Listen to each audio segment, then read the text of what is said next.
പ്രവാസ ലോകത്തെ വാർത്തകൾ.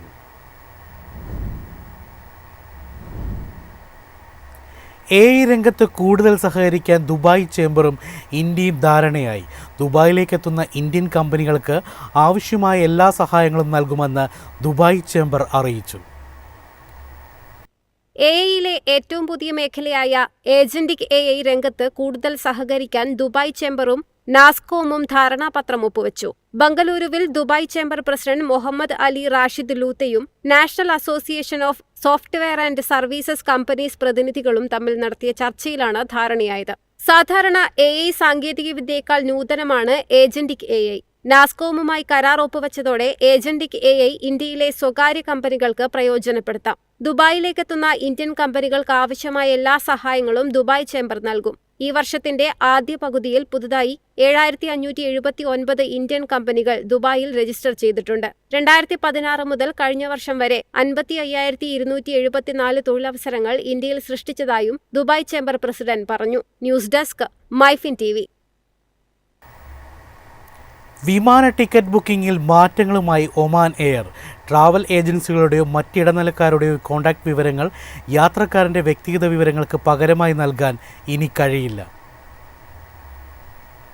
ഇനി മുതൽ ടിക്കറ്റ് ബുക്ക് ചെയ്യുമ്പോൾ യാത്രക്കാരന്റെ ഇമെയിൽ വിലാസവും മൊബൈൽ ഫോൺ നമ്പറും നൽകണമെന്നാണ് ഒമാൻ എയറിന്റെ പുതിയ നിർദ്ദേശം. ട്രാവൽ ഏജൻസികളുടെയോ മറ്റ് ഇടനിലക്കാരുടെയോ കോൺടാക്ട് വിവരങ്ങൾ യാത്രക്കാരന്റെ വ്യക്തിഗത വിവരങ്ങൾക്ക് പകരമായി നൽകാൻ ഇനി കഴിയില്ല.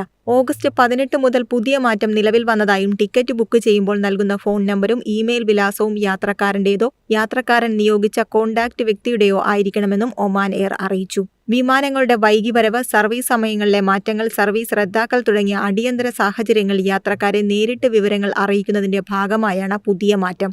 ഇതോടെ SMS, വാട്സാപ്പ്, ഇമെയിൽ തുടങ്ങിയ മാർഗങ്ങളിലൂടെ ഒമാൻ എയറിന് യാത്രക്കാരുമായി നേരിട്ട് ബന്ധപ്പെടാൻ സാധിക്കും. ശരിയായ രാജ്യാന്തര കൺട്രി കോഡ് ഇല്ലാത്ത ഫോൺ നമ്പർ, പ്രവർത്തനരഹിതമായ ഇമെയിൽ വിലാസം എന്നിവ നൽകിയാൽ പ്രധാന അറിയിപ്പുകൾ ലഭിക്കാതെ പോകാൻ സാധ്യതയുണ്ട്. അതിനാൽ യാത്രക്കാർ തങ്ങളുടെ ബുക്കിംഗ് വിവരങ്ങൾ കൃത്യമാണെന്ന് ഉറപ്പാക്കേണ്ടതാണ്. News desk, Myfin TV. സൗദിയിൽ മലയാളികളെ ലക്ഷ്യമിട്ട് ഓൺലൈൻ ലോൺ തട്ടിപ്പ് വ്യാപകമാകുന്നു. തട്ടിപ്പിന് ഇരയായവർ എംബസികളിൽ പരാതി നൽകിയതായി റിപ്പോർട്ട്. ഇന്ത്യൻ എംബസിയിലും സൗദി സെൻട്രൽ ബാങ്കിലുമാണ് തട്ടിപ്പിന് ഇരയായവർ പരാതി നൽകിയത്. മലയാളികളടങ്ങുന്ന തട്ടിപ്പ് സംഘത്തിന്റെ വലയിൽ നൂറുകണക്കിന് മലയാളികളാണ് കുടുങ്ങിയത്. 0.5% പലിശയ്ക്ക് പണം വാഗ്ദാനം ചെയ്തായിരുന്നു തട്ടിപ്പ്. ഇൻസ്റ്റഗ്രാം, ഫേസ്ബുക്ക് തുടങ്ങിയ സാമൂഹ്യ മാധ്യമങ്ങളിലൂടെ പരസ്യം ചെയ്യുകയും തുടർന്ന് വാട്സാപ്പിലൂടെ ബന്ധപ്പെട്ടുമാണ് പ്രവാസികളെ ഇരകളാക്കിയത്. പ്രോസസിംഗ് ഫീ, വാറ്റ് തുടങ്ങി വിവിധ കാരണങ്ങൾ പറഞ്ഞാണ് പണം തട്ടിയത്. 350 റിയാൽ മുതൽ 7000 റിയാൽ വരെയാണ് പലർക്കും നഷ്ടപ്പെട്ടത്. 10,000 റിയാലിന് മുകളിൽ നഷ്ടപ്പെട്ടവരുമുണ്ട്.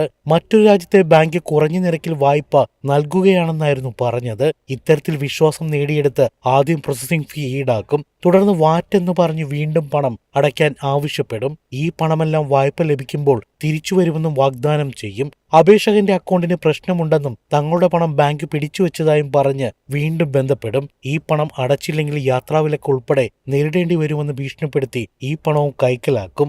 ബാങ്കുകളിലും എംബസിയിലും അടക്കം ഒട്ടേറെ പരാതികളാണ് ഇതിനോടകം ലഭിച്ചത്. News desk, Myfin TV. എളുപ്പത്തിൽ സമ്പാദ്യം വളർത്താം. ഇന്ന് തന്നെ മൈഫിൻ TV ആപ്പ് ഡൗൺലോഡ് ചെയ്യൂ.